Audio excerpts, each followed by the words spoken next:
Hi, I'm Kristen Palmer, and I'm at Pinehurst Surgical, the wonderful state-of-the-art facility right here in our very own town of Pinehurst. Thanks for joining us today. I am with Dr. John Fessenden.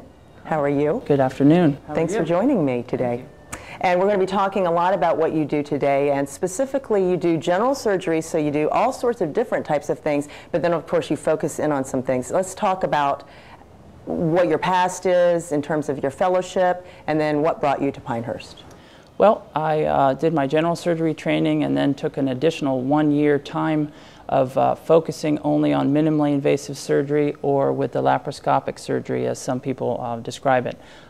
It's much beneficial to the patient. Recovery time, healing time, out of work time is significantly diminished. And that's great, because I know things like gallbladder, hernia, and we're going to get into some specifics, but those used to be very invasive surgeries.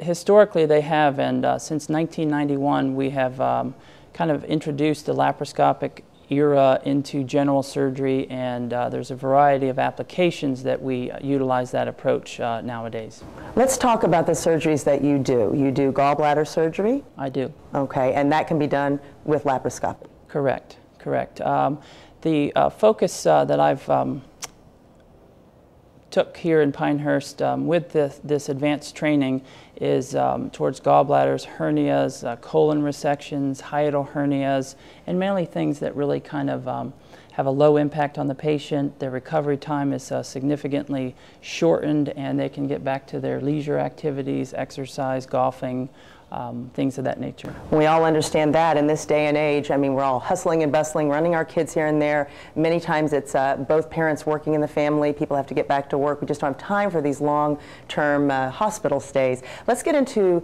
the procedure itself. I know it's a small incision, and oftentimes it's even outpatient. Correct.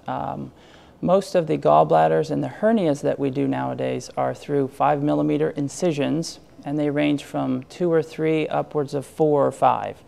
They're 5mm in size, and that allows for a camera to be introduced within the abdominal cavity, and you can pretty much evaluate from the top through the bottom of the abdominal cavity through this little incision without the previous generous scars and the infection and the pain and the recovery times. So that approach is significantly better. You specifically focus on hernias sometimes, so let's back up a second, and I have to ask this because I don't know. How would you identify a hernia? Well, a hernia is a weakness or a tear in the abdominal wall, and it allows for intra-abdominal organs or tissue to protrude through that defect. And sometimes they are small, sometimes they can be monitored closely, and sometimes we recommend urgent intervention surgically. And with the laparoscope, that's very easy to address and correct, sometimes even as an outpatient. How does one get a hernia? A hernia is either something that we acquire or is congenital, most commonly through the previous approach of large incisions and major big abdominal operations. You can get an incisional hernia from the previous surgical scar. You can get groin hernias, umbilical hernias, or even paraesophageal hiatal hernias. Okay, do you feel pain with that? Clinically, you would notice a protrusion, a bulge. You can have discomfort, pain and pressure. So those are all things that would warrant an evaluation by a physician. Okay, so you do have those warning signs a bit. Absolutely. And people come into your office and they say, okay, I have these problems and I need you to identify it. So you identify it's a hernia. Then they start asking all sorts of questions. What's my recovery time? I can't take time off of work. And I think one of the questions I bet you get a lot in Pinehurst is, can I play golf soon? Absolutely. With female or even male hernias, particularly in the groins, we're able to fix those hernias laparoscopically as an outpatient a majority of the time, and within a week we're very confident that they can get back to those usual activities with limited interference. That's great. Well, let's talk about you identify the hernias, people come in to see you, and they make an appointment, and tell us how long, if there is a bit of a recovery time, it could be maybe a week, but if it's not outpatient surgery, what do they do? Well, typically the recovery time from a larger incisional hernia maybe upwards of 2 to 3 weeks.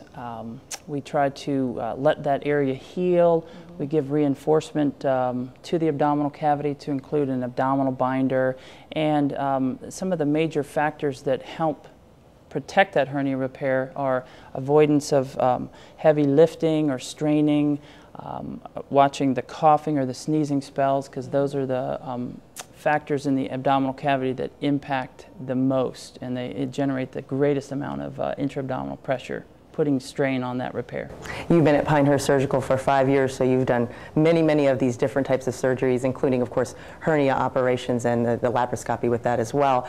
And people come to you specifically for that. And I understand that there is a directory or a registry of a sort. Someone told me about that the other day. Is that right? There is. Actually, I had the distinct honor and privilege to be invited to participate in an international hernia registry, and that includes a total of 16 surgeons, 11 of which are American or United States of America surgeons, and 5 in the European countries.